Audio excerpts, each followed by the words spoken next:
2 साल बेमिसाल। और अब देखिए आपका अपना न्यूज़ 24 एक्सप्रेस नए अंदाज में। नमस्कार, आप देख रहे हैं न्यूज़ 24 एक्सप्रेस और मैं हूं नेहा परिहार आपके साथ। आइए रुक करते हैं आज के बुलेटिन की ओर। बलरामपुर जिले में बलरामपुर विकासखंड की ग्राम पंचायत जमुआ तांड के प्राथमिक शाला चनान टोला स्कूल में चांदनी महिला स्वयं सहायता समूह के द्वारा मध्याह्न भोजन का सप्लाई जिम्मा लिया गया है, जिसमें मध्याह्न भोजन सामग्री मेन्यू के अनुरूप उपलब्ध नहीं कराते हुए बच्चों को मिलने वाली सामग्री एवं हरी सब्जी में ही डाका डाल रहे हैं। विडंबना तो यह है कि मध्याह्न भोजन संचालक महिला समूह बच्चों के निवाले में अगर डाका डाल रहे हैं तो राज्य शासन की महत्वाकांक्षी योजना सिर्फ कागजों में ही दिखाई देते हुए नजर आ रही। विकास खंड में आएगा, धरातल पर देखे तो कुछ भी नहीं है। आखिर इस गंभीर घोटाले से ब्लॉक के किस जवाबदार अधिकारियों के सह पर बच्चों के भोजन में डाका डाला जा रहा है? हमारे रिपोर्टर आफ्ताब आलम ने बच्चों को मिलने वाले मध्याह्न भोजन का जायजा चनान टोला स्कूल पहुंच कर लिया और मध्याह्न भोजन बनाने वाली दाई से बात की तो भोजन बनाने वाली दाई ने कहा कि सामग्री जितनी ज़रूरत है हमें नहीं मिल पा रही है और मेन्यू के अनुरूप सामग्री प्रति माह नहीं मिलती है, हरी सब्जी मिलती नहीं है। अब देखने वाली बात यह है कि क्या खबर प्रकाशन के बाद जिला प्रशासन मामले को संज्ञान में लेते हुए दोषी चांदी महिला स्वयं सहायता समूह पर कार्रवाई कर पाती है या अपनी मेहरबानी बनाकर घोटालेबाज समूह को नवनिहाल बच्चों के भोजन में डाका डालने की खुला छूट देती है। और क्या बनाया? अब कुछ नहीं। चावल बनाया हूँ। दाल बनाया आज? निखू बनाया। काहे नहीं बनाया दाल? दाल कम चिंगा है ते करनी बनाई। अच्छा, हरा सब्जी रोज मिलता है? नहीं मिलता है। काहे नहीं देते हैं हरा सब्जी रोज? का जाने आप काले नहीं दे तो आज दाल काहे नहीं बनाया आप?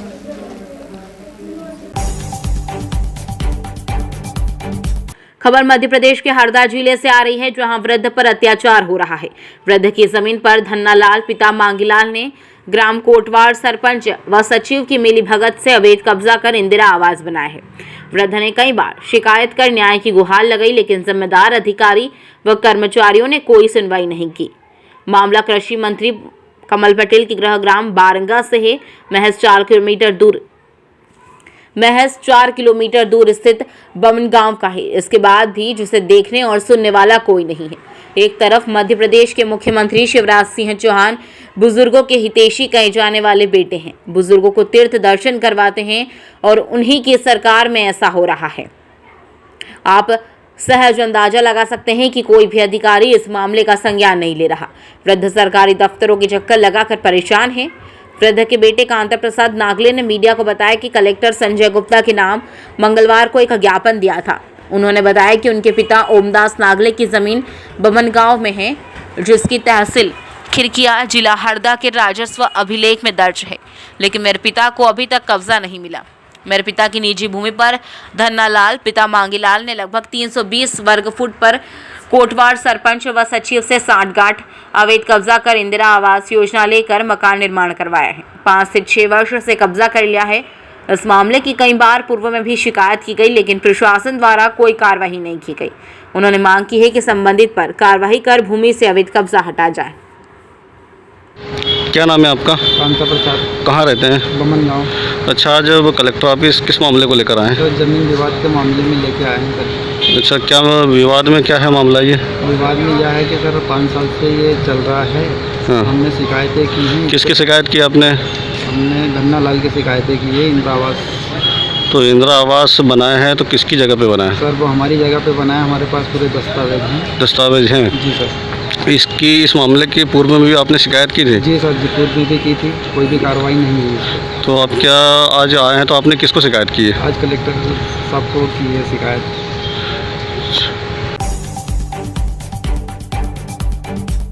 जनपद मुजफ्फरनगर के चरथावल क्षेत्र स्थित ग्राम गधेड़ा का मामला है, जहां एक बहुत ही दुखद हादसा सामने आया है। आपको बता दें कि ग्राम दद्दू में देर रात सोते समय अंगीठी के निकलते हुए धुएं से कमरे में सो रहे 2 भाई बहन की दम घुटने के कारण दर्दनाक मौत हो गई। सुबह के समय जब परिजनों ने बच्चों के कमरे का गेट खोला तो दोनों बच्चे मृत अवस्था में पड़े मिले, जिसे देखकर परिजनों में कोहराम मच गया। जानकारी देते हुए पूर्व प्रधान ग्राम दद्दू ने बताया कि दोनों बच्चे घर में सोए हुए थे, थोड़ी सी आंख जला रखी थी और कमरा बंद था। दम घुटने से दोनों बच्चे मर गए। और 16 साल की लड़की, 12 साल का लड़का कमरे में धुआं बन गया था, जिस कारण वह निकल नहीं सका और कमरे में गैस बनने के बाद दोनों का दम घुटने से मौत हो गई।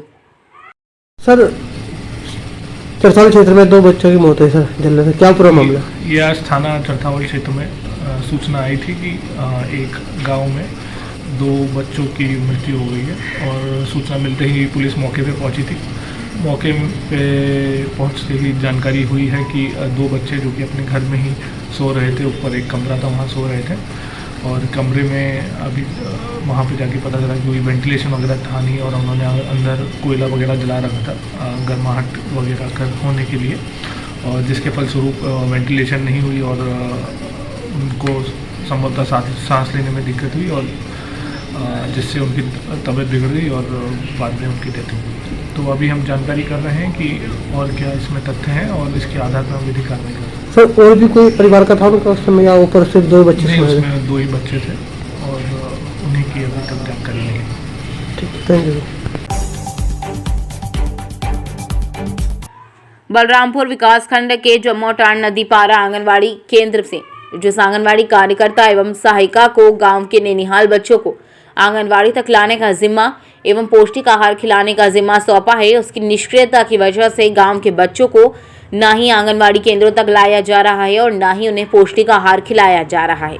वहीं गांव की गर्भवती माताएं, धात्री माताएं जिन्हें शासन की योजना का लाभ आंगनवाड़ी केंद्रों के माध्यम से पहुंचाना है, उन आंगनवाड़ी कार्यकर्ता और सहायिका के निष्क्रियता से गांव की महिलाओं को भी योजना का लाभ नहीं मिल पा रहा।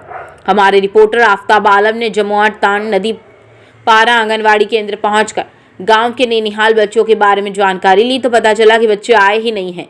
आंगनवाड़ी कार्यकर्ता ने बताया कि सहायिका आंगनवाड़ी खोलने जाने को बोली और आई ही नहीं। इस कदर हिला हवाला देकर केंद्र का संचालन लापरवाही कार्यकर्ता के द्वारा करते हुए शासन की तमाम योजना भ्रष्टाचार की भेंट चढ़ रही है, जिसकी सुध लेने की फुर्सत ब्लॉक परियोजना अधिकार के मातहत कर्मचारियों को भी नहीं है। अब देखने वाली बात यह है कि क्या खबर प्रकाशन के बाद ब्लॉक परियोजना अधिकारी भी लापरवाह आंगनवाड़ी कार्यकर्ता एवं सहायिका पर कोई ठोस कार्रवाई करता है या नहीं। वक्त तो चला है एक छोटे से ब्रेक का, फिर मुलाकात होगी ब्रेक के बाद।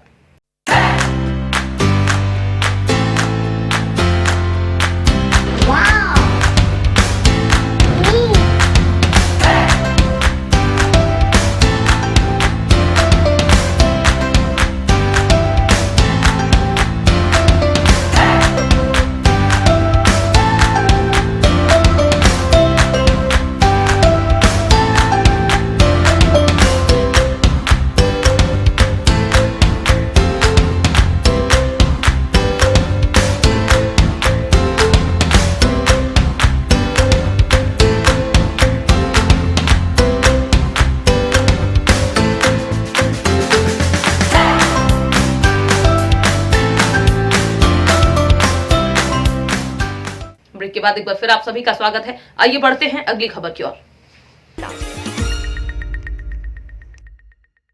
दिनांक 12/1/2022 को समीर खान पुत्र स्वर्गीय परवेज खान निवासी 414/90 सराय माली खान थाना चौक जनपद लखनऊ द्वारा थाना कोतवाली नगर में सूचना दी गई थी कि दिनांक 11/12/2022 की रात्रि वह अपनी गाड़ी मारुति स्विफ्ट UP 35 LZ 1628 से फैजाबाद से आभूषण बेचकर वापस आ रहे थे कि मजीठा बोर्ड के पास मोटरसाइकिल सवार 2 व्यक्तियों ने बैग में रखे सोना व नकदी लेकर भाग गए।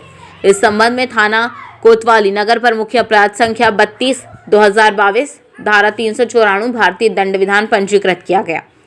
घटना का तत्काल संज्ञान लेकर लूट की घटना में संलिप्त अभियुक्तों की गिरफ्तारी एवं बरामदगी करने हेतु 3 पुलिस टीमों का गठन किया गया। घटना स्थल का निरीक्षण कर मौके से साक्ष्य एकत्रित किया गया। गठित पुलिस टीम द्वारा मैनुअल इंटेलिजेंस एवं डिजिटल डेटा के आधार पर अथक प्रयास करते हुए विभिन्न साक्ष्यों के आधार पर आज दिनांक 19/1/2022 को वादी अभियुक्त समीर खान पुत्र स्वर्गीय परवेज खान निवासी 414/90 सराय माली खान थाना चौक जनपद लखनऊ व दूसरा अजित यादव पुत्र स्वर्गीय रामशंकर निवासी ग्राम पूरे यदुनाथ थाना गुरुबख्शगंज जनपद रायबरेली को गिरफ्तार किया गया।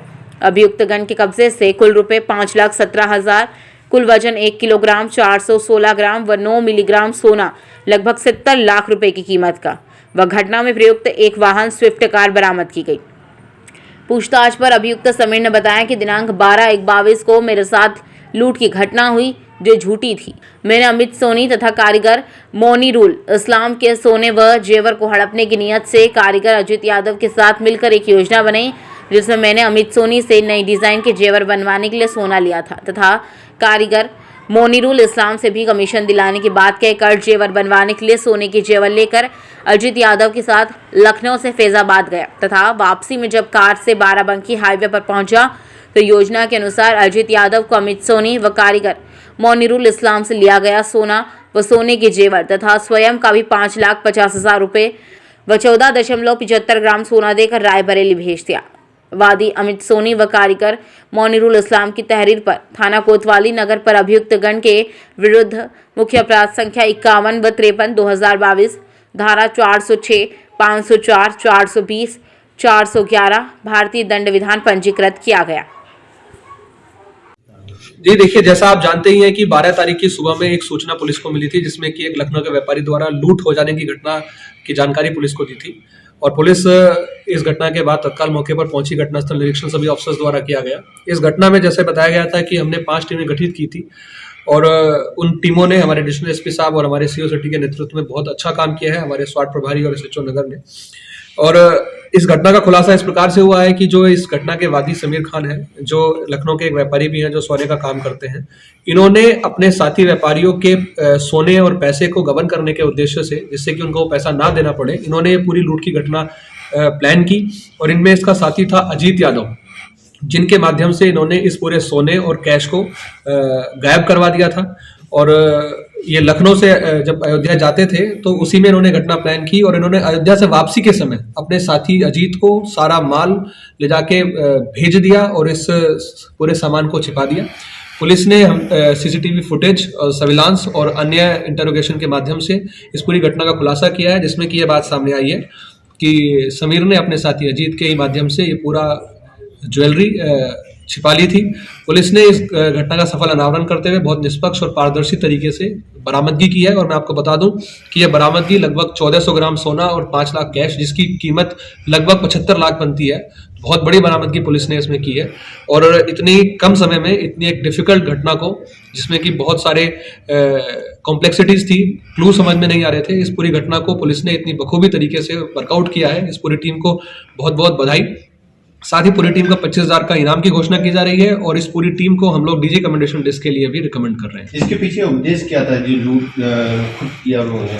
देखिए, चूंकि ये एक व्यापारी खुद भी है और इनका कहना है कि बिजनेस में इनको घाटा आ रहा था और इनके पास चूंकि लेन देन इनका रहता है ज्वेलरी का आपस में दूसरे व्यापारियों से, तो इनकी ये नीयत खराब हो गई। इनको लगा कि अगर ये इस ज्वेलरी को लूट के माध्यम से ये दिखाते हुए कि लूट हो गई है गायब कर देंगे तो कहीं ना कहीं ये इतनी बड़ी रकम की ज्वेलरी उनको बाद में काम आएगी, जिससे वो अपना बिजनेस बढ़ाएंगे, आगे अपने जरूरतों को पूरा करेंगे।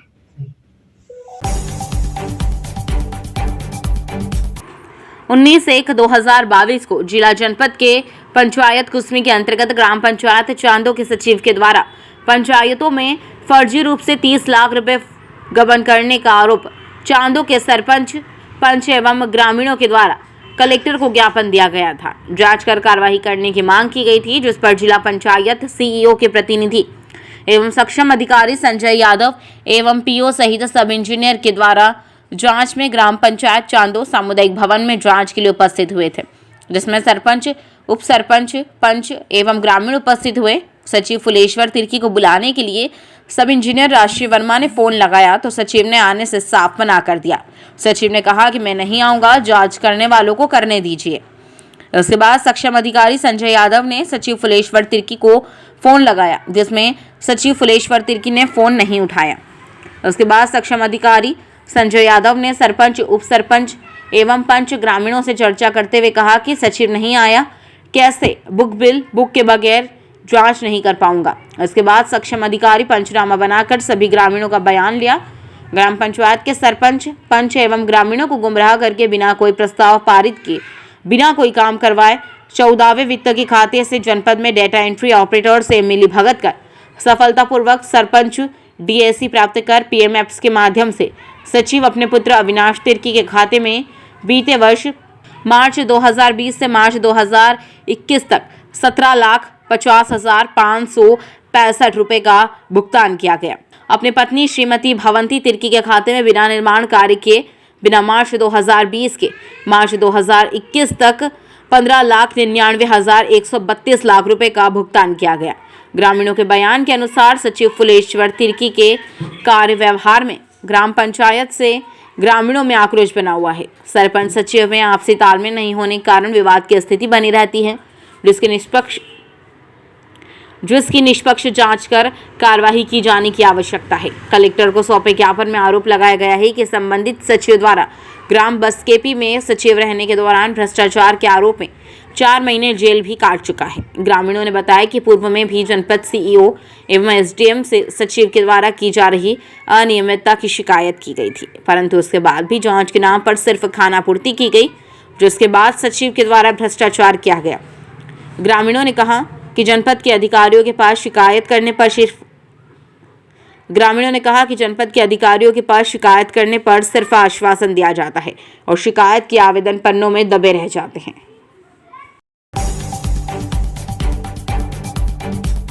ग्राम पंचायत बंगला में माइक्रो फाइनेंस कंपनी के कर्मचारी राहुल, पिता बालाराम धाकड़ और फतेह सिंह कुशवाहा के द्वारा देहात में समूह लोन की किस्त एकत्रित की जाती है। दिनांक 6/12/21 को भी ग्रामीणों से समूह किस्त लेकर दोनों ओर योगेश फतेह सिंह नागदा जा रहे थे, पर रास्ते में मुस्तफा के खेत के मोड़ पर अज्ञात आरोपियों ने मुंह पर कपड़ा बांधकर बीच रास्ते में खड़े हो गए और राहुल को योगेश के चाकू पाइप दिखाकर दोनों के पास से किस्तों के 32,500 रुपए जो थे आरोपियों ने छीन लिए। राहुल योगेश ने थाने में रिपोर्ट दर्ज कराई। उन्हें पुलिस ने किया आरोपियों का खुलासा। लूट के आरोपियों में 6/12/21 की लूट 3 आरोपी की पुलिस ने गिरफ्तार किया है और आरोपी द्वारा लूटी हुई रकम में 24,600 रुपए बरामद किए गए। पुलिस द्वारा बताया गया कि 4 आरोपियों को भी जल्द गिरफ्तार किया जाएगा। दिनांक 6/12/2021 को स्पंदन फाइनेंस माइक्रो कंपनी है, जिसकी कलेक्शन करने के लिए राहुल नाम का और एक इसका साथी था। ये नागझरी बागला इस एरिया में कंपनी के लिए कलेक्शन करते थे। उस दिनांक को 6/12 को ये कलेक्शन करते करते शाम के टाइम में ये लोग वापस आ रहे थे, तो बागला के और नागझरी के बीच में 4 अज्ञात आरोपियों ने, जिसको मुंह पर कपड़ा बांधे हुए थे, और इनके द्वारा इनके साथ में चाकू, पाइप और डंडे से भय दिखा करके इनके 32,500 रुपए इनकी जेब से लूट लिए गए थे। जब लूट लिए गए तो इनके द्वारा थाने पर रिपोर्ट की गई और रिपोर्ट करने के बाद में लूट का अपराध पंजीबद्ध किया गया और गंभीरता को देखते हुए श्रीमान पुलिस अधीक्षक महोदय और एडिशनल एसपी साहब को थाना प्रभारी द्वारा बताया गया। इस लूट के संबंध में श्रीमान पुलिस अधीक्षक महोदय सत्येंद्र कुमार शुक्ला साहब और आकाश भूरिया साहब एडिशनल एसपी साहब ने मामले की गंभीरता को देखते हुए टीम का गठन किया। सीएसपी नागदा मनोज रत्नाकर के नेतृत्व में, जिसमें टीआई नागदा, टीआई उन्हेल, पवन बास्कले, बिल्ला ग्राम से दीपक, देवेंद्र एवं अन्य लोग भी थे। इसमें टीम में शामिल किया गया कि उस लूट को, वारदात को पर्दाफाश करना ही है। इस बीच में लगातार ये टीम लगातार करती रही और उनको मुखबिर द्वारा ये प्राप्त सूचना हुई कि फलाने फलाने बागला के पिंजारे इस घटना में फलाने शामिल होंगे। इस बात पे से इनके द्वारा उनको राउंड अप किया गया तो नहीं मिले घर पे, फिर और भी शक हुआ और फिर अंततः पकड़ा गया। पकड़ने के बाद में उन लोगों से 4 में से 3 लोग पकड़ में आ गए, हिरासत में लिया गया, उनसे पूछताछ की गई तो उनके द्वारा जो राहुल के साथ लूट की गई थी उसको स्वीकार किया गया और करीबन इन तीनों लोगों से 24,600 रुपए की बरामदगी कर ली गई है और एक अभी आरोपी बागला का ही फरार चल रहा है। शेष राशि उससे बरामद की जाएगी और इस लूट को पर्दाफाश करने में थाना प्रभारी उन्हेल, अपने जोगावत साहब, सब इंस्पेक्टर पवन बास्कले, बिरला ग्राम थाने से दीपक और उन्हेल से देवेंद्र और इनके अन्य स्टाफ का भी विशेष योगदान रहा है और पुलिस अधीक्षक महोदय द्वारा इनको पुरस्कृत करने के लिए भी कहा गया कि इनकी टीम को पुरस्कृत किया जाएगा। इस प्रकार से उन्हेल पुलिस के द्वारा ये लूट का पर्दाफाश किया गया है और जनता में पुलिस पर विश्वास बढ़े, इसका एक अच्छा कार्य किया गया है। मैं उन्हेल टीआई साहब और इनके स्टाफ की प्रशंसा करता हूँ। आज गुना में भारतीय जनता पार्टी ने कुशाभाऊ ठाकरे जी की जन्मवर्ष में एक प्रेस वार्ता की, जिसमें भारतीय जनता पार्टी के गुना जिला अध्यक्ष गजेंद्र सिंह सीकरवार ने शुरू होने वाली बूथ विस्तारक योजनाओं के बारे में जानकारियां दी। उन्होंने बताया कि राजनीतिक इतिहास में इस अभियान के माध्यम से हमारे बूथ डिजिटल को होंगे ही, साथ ही संगठन का कार्य विस्तार भी होगा। श्री सिकरवार ने पत्रकारों को संबोधित करते हुए कहा कि कुशाभाऊ ठाकरे जन्म शताब्दी वर्ष में बूथ विस्तारक योजना के अंतर्गत 20 जनवरी से पूरे प्रदेश में 10 दिन में हमारे 20,000 विस्तारक 100 घंटे अपने निर्धारित बूथों पर देंगे। इस तरह हमारे कार्यकर्ता 20 लाख घंटे बूथों पर कार्य कर श्रद्धेय कुशाभाऊ ठाकरे जी को श्रद्धांजलि देंगे, जिसके तहत गुना जिले में 1095 बूथों पर 159 ग्राम व नगर केंद्रों का 318 विस्तारक निकलकर प्रत्येक बूथ पर भाजपा संगठन के प्राप्त 22 करने कार्य करते हुए सेवा कार्य करेंगे। जी अध्यक्ष जी, आज आपने जो प्रेस वार्ता रही किस संबंध में? जी सर, आज हमारी बूथ विस्तारक योजना के अंतर्गत 22 करणीय कार्यों के लिए हमने विधानसभा की बमोरी की यहाँ बैठक रखी है। उसके अंतर्गत हमारे सभी कार्यकर्ता बूथ पर 10-10 घंटे 10 दिन देने वाले हैं और हमारे 1095 जिले में बूथ हैं, 159 ग्राम और शहरी केंद्र हैं। उन पर दो कार्यकर्ता 10-10 घंटे का समय देकर बूथ विस्तारक योजना में जाने वाले हैं। उन सबको एक पंजी दी जा रही है, साथ में मोबाइल से डिजिटल डेटा एकत्रित किया जाएगा और बूथ पे करणीय कार्य 22 हमने उनको बताए हैं, वो सभी नीचे तक जा करेंगे। और हमारी कुशाभाऊ ठाकरे की शताब्दी वर्ष है, उसमें बूथ को विस्तार करते हुए भारतीय जनता पार्टी 10% मतदाताओं को जोड़ेगी, ऐसा आशा करता हूं। धन्यवाद। वो A+ में रहेंगे, B+, C+ में हम उसको बूथ का विभाजन करते हुए हम कैसे जो बूथों को आगे पीछे जीतते हैं उनको लगातार जीत सकते हैं। जो A+ में है उस पर 10% वोटिंग और कैसे बढ़ा सकते हैं, इस सब को लेकर भारतीय जनता पार्टी के कार्यकर्ता गुना जिले में 159 ग्राम और नगर केंद्र हैं, वहाँ पर 2 कार्यकर्ता 10 दिन का समय दे रहे हैं। आज हमारे बमोरी विधानसभा के 41 ग्राम केंद्र हैं, वो सब 10 घंटे का समय देंगे। आज हम ग्राम केंद्र के जो विस्तारक हैं और जो मोबाइल का सहयोगी रहेगा विस्तारक, उन दोनों की कार्यशाला रखी है हमने। उनको सबको आज ये पुस्तक देके सब रवाना करेंगे। आज गुना विधानसभा की भी कार्यशाला है, वो बूढ़ेवाला जी पे रखी है, और राधोगढ़ और चांचौड़ा की 20 और 21 तारीख को कार्यशालाएँ होंगी। इन सब विषय को आप सबके बीच में रखना थी और आप सब लोग हमारे भी बूथ विस्तारक योजना में सहयोगी रहेंगे। जो अच्छी बातें हैं हमारे कार्यकर्ता समय दे रहे हैं, उनका हौसला बढ़ाएंगे। धन्यवाद। आज के बुलेटिन में फिलहाल इतना ही। बने रहिए न्यूज़ 24 एक्सप्रेस के साथ। नमस्कार।